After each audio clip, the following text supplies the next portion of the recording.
Françaises, Français, mes chers compatriotes, depuis quelques semaines, notre pays fait face à la propagation d'un virus, le Covid-19, qui a touché plusieurs milliers de nos compatriotes. J'ai bien entendu ce soir, avant toute chose, une pensée émue et chaleureuse pour les familles et les proches de nos victimes. Cette épidémie, qui affecte tous les continents et frappe tous les pays européens, est la plus grave crise sanitaire qu'ait connue la France depuis un siècle. Dans l'immense majorité des cas, le Covid-19 est sans danger. Mais le virus peut avoir des conséquences très graves, en particulier pour celles et ceux de nos compatriotes qui sont âgés ou affectés par des maladies chroniques comme le diabète, l'obésité ou le cancer. Durant plusieurs semaines, nous avons préparé, agi. Les personnels des hôpitaux, médecins, infirmiers, ambulanciers, les agents des SAMU de nos hôpitaux, les médecins de ville, l'ensemble des personnels du service public de la santé en France sont engagés avec dévouement et efficacité. Si nous avons pu retarder la propagation du virus et limiter les cas sévères, c'est grâce à eux. Parce que tous ont répondu présent. Tous ont accepté de prendre du temps sur leur vie personnelle, familiale, pour notre santé. C'est pourquoi, en votre nom, je tiens avant toute chose à exprimer ce soir la reconnaissance de la nation à ces héros en blouse blanche, ces milliers de femmes et d'hommes admirables qui n'ont d'autre boussole que le soin, d'autres préoccupations que l'humain, notre bien-être, notre vie tout simplement. Je veux aussi ce soir saluer le sang-froid dont vous avez fait preuve. Face à la propagation du virus, vous avez pu ressentir pour vous-même, pour vos proches, de l'inquiétude, voire de l'angoisse, et c'est bien légitime.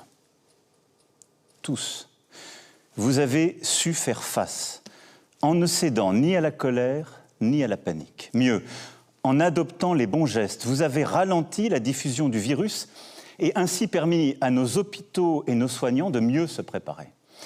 C'est cela, une grande nation. Des femmes et des hommes capables de placer l'intérêt collectif au-dessus de tout, une communauté humaine qui tient par des valeurs, la solidarité, la fraternité. Cependant, mes chers compatriotes, je veux vous le dire ce soir avec beaucoup de gravité, de lucidité, mais aussi la volonté collective que nous adoptions la bonne organisation. Nous ne sommes qu'au début de cette épidémie. Et partout en Europe, elle s'accélère, elle s'intensifie. Face à cela, la priorité absolue pour notre nation sera notre santé. Je ne transigerai sur rien. Et un principe nous guide pour définir nos actions. Il nous guide depuis le début pour anticiper cette crise, puis pour la gérer depuis plusieurs semaines. Et il doit continuer de le faire. C'est la confiance dans la science. C'est d'écouter celles et ceux qui savent. Les plus grands spécialistes européens se sont exprimés ce matin dans une publication importante. J'ai réuni aujourd'hui, avec le Premier ministre, le ministre de la Santé, notre comité scientifique de suivi.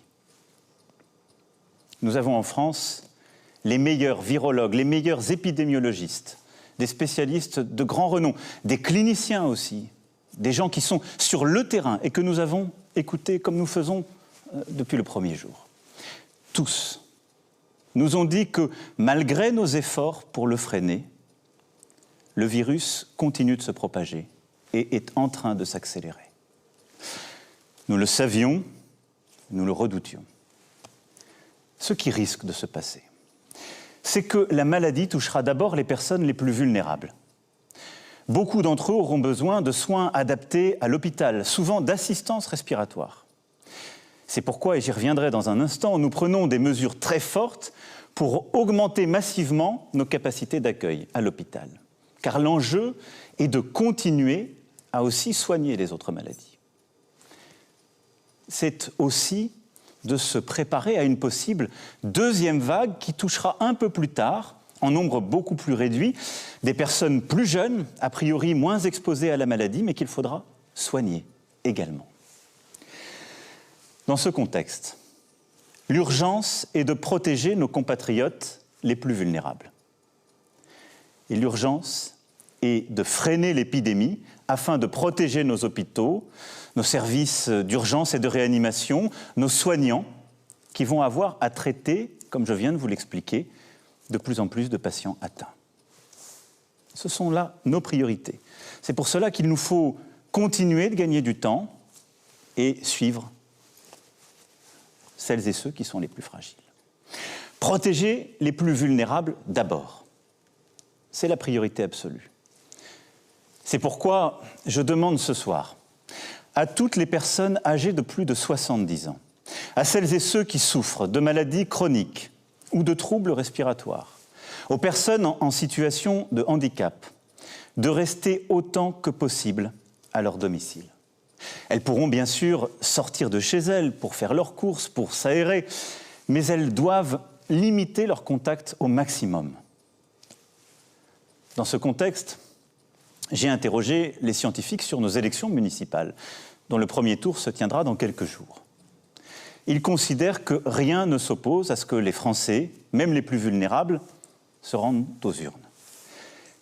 J'ai aussi demandé au Premier ministre, il l'a fait encore ce matin, de consulter largement toutes les familles politiques. Et elles ont exprimé la même volonté. Mais il conviendra de veiller au respect strict des gestes barrières contre le virus et des recommandations sanitaires. Je fais confiance aux maires et au civisme de chacun d'entre vous. Je sais aussi que les mairies et les services de l'État ont bien organisé les choses. Des consignes renforcées seront données dès demain afin que nos aînés n'attendent pas longtemps, que des files ne se constituent pas, que les distances soient aussi tenues et que ces fameuses mesures barrières soient bien respectées. Mais il est important, dans ce moment, en suivant l'avis des scientifiques comme nous venons de le faire, d'assurer la continuité de notre vie démocratique et de nos institutions. Voilà, la priorité des priorités aujourd'hui est donc de protéger les plus faibles, celles et ceux que cette épidémie touche d'abord. La deuxième, c'est de freiner l'épidémie. Pourquoi ? Le ministre de la Santé, le directeur général de la Santé vous l'ont expliqué à plusieurs reprises, pour éviter l'accumulation de patients qui seront en détresse respiratoire dans nos services d'urgence et de réanimation. Il faut continuer de gagner du temps et pour cela, je vais vous demander de continuer à faire des sacrifices et plutôt d'en faire davantage, mais pour notre intérêt collectif. Dès lundi et jusqu'à nouvel ordre, les crèches, les écoles, les collèges, les lycées et les universités seront fermés. Pour une raison simple, nos enfants et nos plus jeunes, selon les scientifiques toujours, sont celles et ceux qui propagent, semble-t-il, le plus rapidement le virus, même si pour les enfants, ils n'ont parfois pas de symptômes et, heureusement, ne semblent pas aujourd'hui souffrir de forme aiguë de la maladie. C'est à la fois pour les protéger et pour réduire la dissémination du virus à travers notre territoire. Un service de garde sera mis en place, région par région, nous trouverons les bonnes organisations pour que, en effet, les personnels qui sont indispensables à la gestion de la crise sanitaire puissent faire garder leurs enfants et continuer d'aller au travail pour vous protéger et vous soigner. Et donc cette organisation sera travaillée par le gouvernement dans les prochains jours avec l'ensemble des élus et tous les responsables sur nos territoires. Quand cela est possible, je demande aux entreprises de permettre à leurs employés de travailler à distance. Les ministres l'ont déjà annoncé, nous avons beaucoup développé le télétravail, il faut continuer cela, l'intensifier au maximum. Les transports publics seront maintenus, car les arrêtés, ce serait tout bloqué, y compris la possibilité de soigner. Mais là aussi, c'est à votre responsabilité que j'en appelle. Et j'invite tous les Français à limiter leurs déplacements au strict nécessaire. Le gouvernement annoncera par ailleurs des mesures pour limiter au maximum les rassemblements. Dans le même temps, notre système de santé, notamment dans les services de réanimation, doit se préparer à accueillir de plus en plus de cas graves de Covid-19 et continuer à soigner les autres malades. Des places doivent se libérer dans les hôpitaux. Pour cela, toutes les capacités hospitalières nationales, ainsi que le maximum de médecins et de soignants seront mobilisés. Nous allons aussi mobiliser les étudiants, les jeunes retraités. Des mesures exceptionnelles seront prises en ce sens. Beaucoup d'ailleurs ont commencé, je veux les en remercier. J'ai vu il y a quelques jours au SAMU de Paris une mobilisation magnifique, émouvante, exemplaire, où des étudiants, à quelques mois de leur concours, étaient là pour répondre aux appels, aider, et où des médecins à peine retraités étaient revenus pour prêter main forte. C'est cela que nous allons collectivement généraliser en prenant les bonnes mesures. En parallèle, les soins non essentiels à l'hôpital seront reportés, c'est-à-dire les opérations qui ne sont pas urgentes, tout ce qui peut nous aider à gagner du temps. La santé n'a pas de prix. Le gouvernement mobilisera tous les moyens financiers nécessaires pour porter assistance, pour prendre en charge les malades, pour sauver des vies, quoi qu'il en coûte. Et beaucoup des décisions que nous sommes en train de prendre, beaucoup des changements auxquels nous sommes en train de procéder, nous les garderons, parce que nous apprenons aussi de cette crise. Parce que nos soignants sont formidables d'innovation et de mobilisation, et ce que nous sommes en train de faire, nous en tirerons toutes les leçons et sortirons avec un système de santé encore plus fort. La mobilisation générale est également celle de nos chercheurs. De nombreux programmes français et européens, essais cliniques, sont en cours pour produire en quantité des diagnostics rapides, performants et efficaces. Nous allons améliorer les choses en la matière et au niveau français comme européen, les travaux sont lancés. Nos professeurs, avec l'appui des acteurs privés, travaillent d'ores et déjà sur plusieurs pistes de traitement. À Paris, Marseille, Lyon, entre autres. Des protocoles ont commencé. Et j'espère que dans les prochaines semaines et prochains mois, nous aurons des premiers traitements que nous pourrons généraliser. L'Europe a tous les atouts pour offrir au monde l'antidote au Covid-19.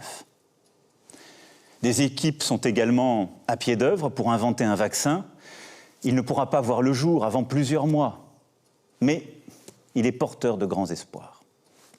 La mobilisation de notre recherche française, européenne, est aussi au rendez-vous. Et je continuerai de l'intensifier. Cette épreuve exige aussi une mobilisation sociale envers les plus démunis, les plus fragiles. La trêve hivernale sera reportée de 2 mois. Et je demande au gouvernement des mesures exceptionnelles dans ce contexte pour les plus fragiles. Enfin, l'épreuve que nous traversons exige une mobilisation générale sur le plan économique. Déjà, des restaurateurs, des commerçants, des artisans, des hôteliers, des professionnels du tourisme, de la culture, de l'événementiel, du transport souffrent, je le sais. Les entrepreneurs s'inquiètent pour leur carnet de commandes. Et tous, vous vous interrogez pour votre emploi, pour votre pouvoir d'achat. Je le sais, c'est légitime. Et avec les décisions que je viens d'annoncer ce soir, cette inquiétude économique va évidemment s'accroître. Nous n'ajouterons pas aux difficultés sanitaires la peur de la faillite pour les entrepreneurs, l'angoisse du chômage et des fins de mois difficiles pour les salariés. Aussi, tout sera mis en œuvre pour protéger nos salariés et pour protéger nos entreprises, quoi qu'il en coûte, là aussi. Dès les jours à venir, un mécanisme exceptionnel et massif de chômage partiel sera mis en œuvre. Des premières annonces ont été faites par les ministres. Nous irons beaucoup plus loin. L'État prendra en charge l'indemnisation des salariés contraints à rester chez eux. Je veux en la matière que nous inspirions de ce que les Allemands ont su par exemple mettre en œuvre avec un système plus généreux, plus simple que le nôtre. Je veux que nous puissions préserver les emplois et les compétences, c'est-à-dire faire en sorte que les salariés puissent rester dans l'entreprise, même s'ils sont obligés de rester à la maison, et que nous les payons. Je veux que nous puissions protéger aussi nos indépendants. Et donc nous prendrons toutes les mesures nécessaires pour donner cette garantie sur le plan économique.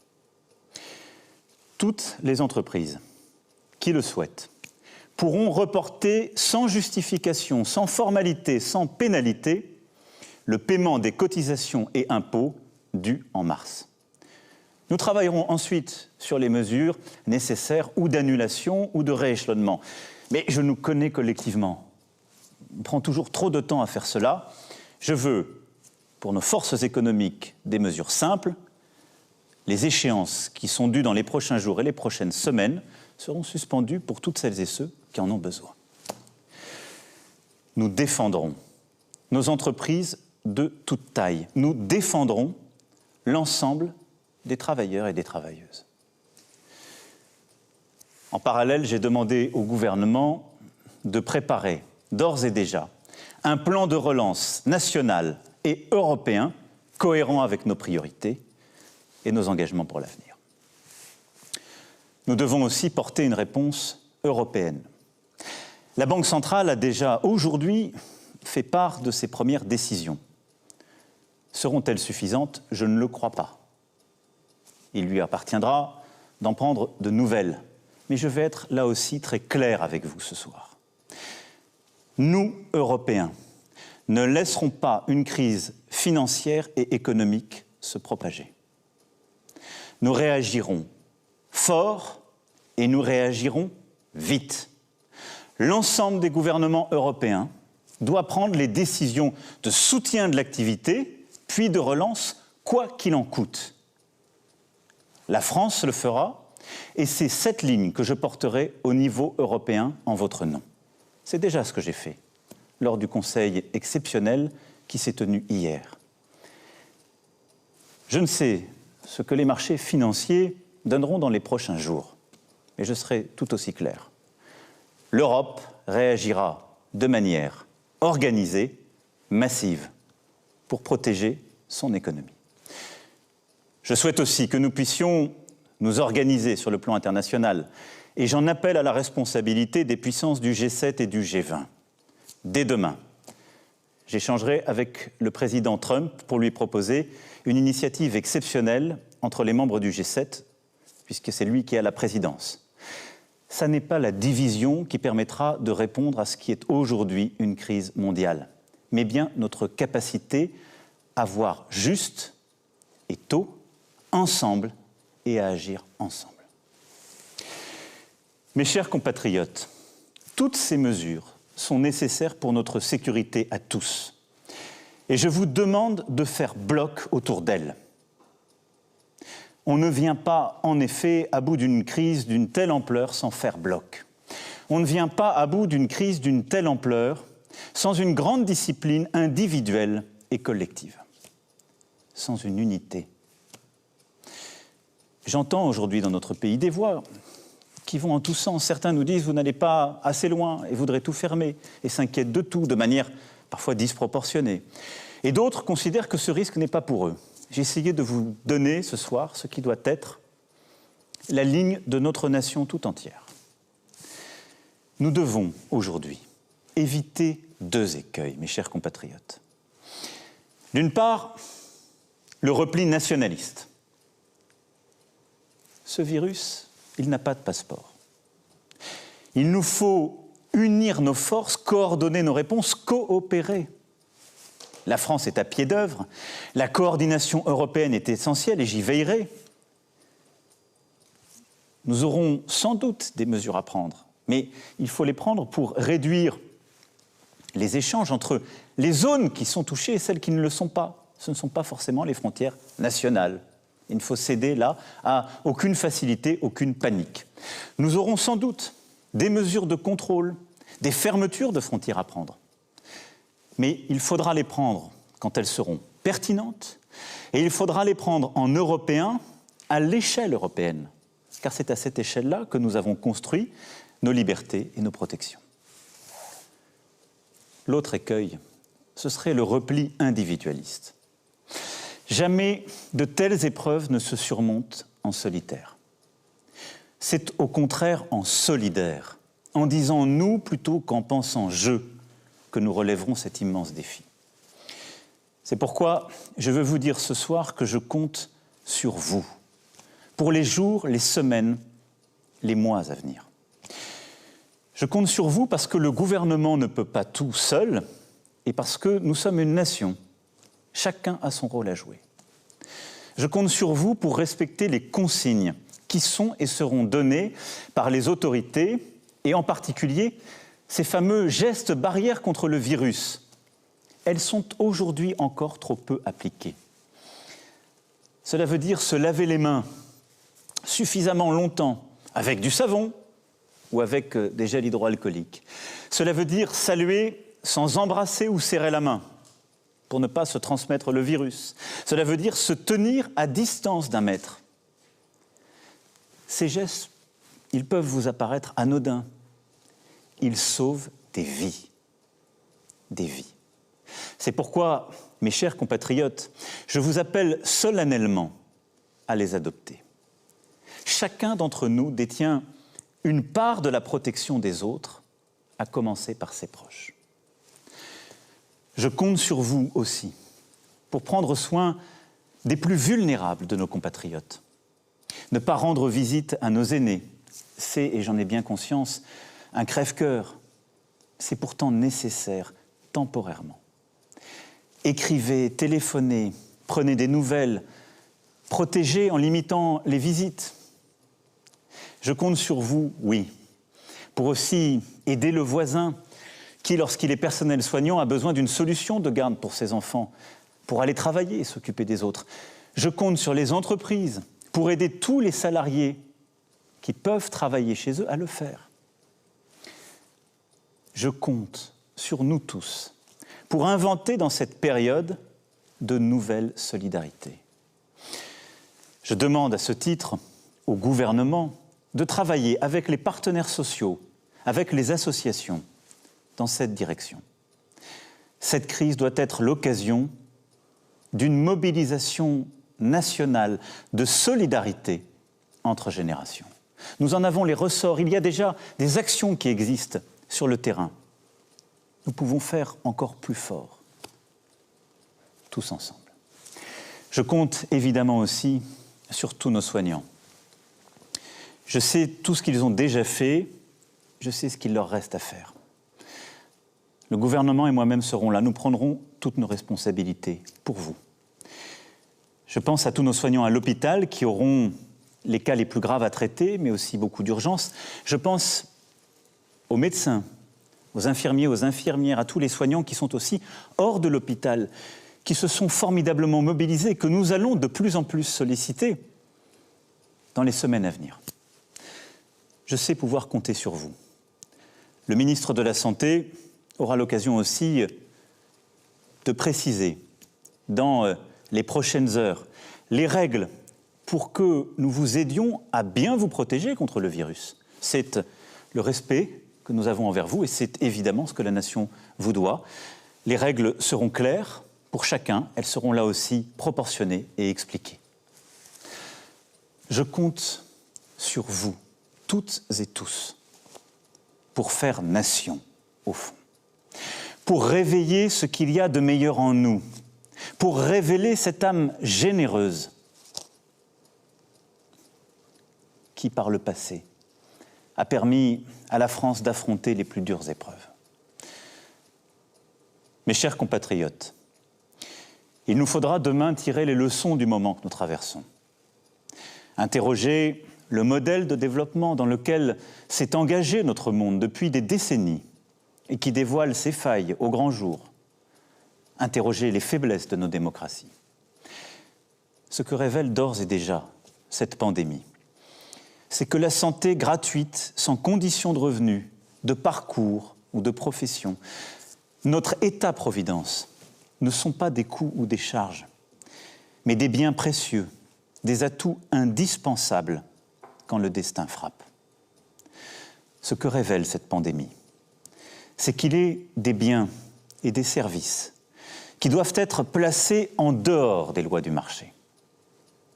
Déléguer notre alimentation, notre protection, notre capacité à soigner, notre cadre de vie, au fond, à d'autres, est une folie. Nous devons en reprendre le contrôle, construire plus encore que nous ne le faisons déjà, une France et une Europe souveraines, une France et une Europe qui tiennent fermement leur destin en main. Les prochaines semaines et les prochains mois nécessiteront des décisions de rupture en ce sens. Je les assumerai. Mais le temps aujourd'hui est à la protection de nos concitoyens et à la cohésion de la nation. Le temps est à cette union sacrée qui consiste à suivre tous ensemble un même chemin, à ne céder à aucune panique, aucune peur, à aucune facilité, mais à retrouver cette force d'âme qui est la nôtre et qui a permis à notre peuple de surmonter tant de crises à travers l'histoire. La France unie, c'est notre meilleur atout dans la période troublée que nous traversons. Nous tiendrons tous ensemble. Vive la République, vive la France.